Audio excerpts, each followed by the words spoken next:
Hello दोस्तों, नमस्ते, जय माता दी। मैं अपने चैनल सोना मोदी लोकगीत नए मोदी लोकगीत दोनों पे आप लोग का स्वागत करती हूँ। एक छोटा सा बहुत ही प्यारा चुटकुल्ला कहारा नाच गीत लेके आई हूँ। आप लोग सुनिए, फॉलोअर्स करिए, कमेंट बॉक्स में जरूर बताइएगा कि कैसा लगा। तो चलिए मैं सुनाती हूँ, आप लोग सुनिए।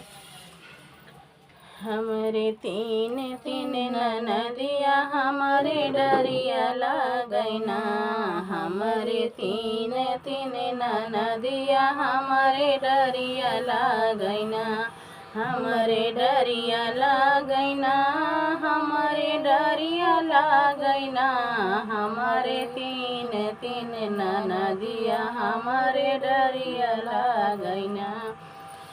केहू मांगै टिकवा त केहू मांगै हारवा, केहू मांगै टिकवा त केहू मांगै हारवा, केहू झुलनी मांगैना, हमारे डरिया लगैना, हमारे तीन तीन ननदिया हमारे डरिया लगैना, हमारे तीन तीन ननदिया हमारे डरिया लगैना।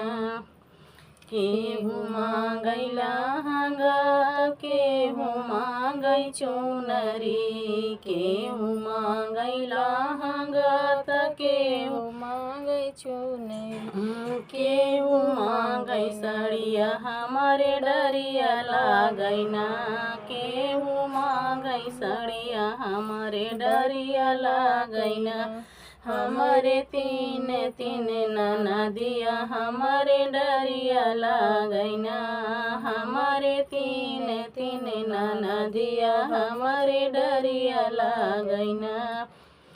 केहू मांगै पायल, केहू मांगै छागल, केहू मांगै पायल, केहू मांगै छागल, केहू मांगै बिछिया हमारे डरिया लगैना, केहू मांगै बिछिया हमारे डरिया लगैना, हमारे तीन तीन ननदिया हमारे डरिया लगैना, हमारे तीन तीन ननदिया हमारे डरिया लगैना।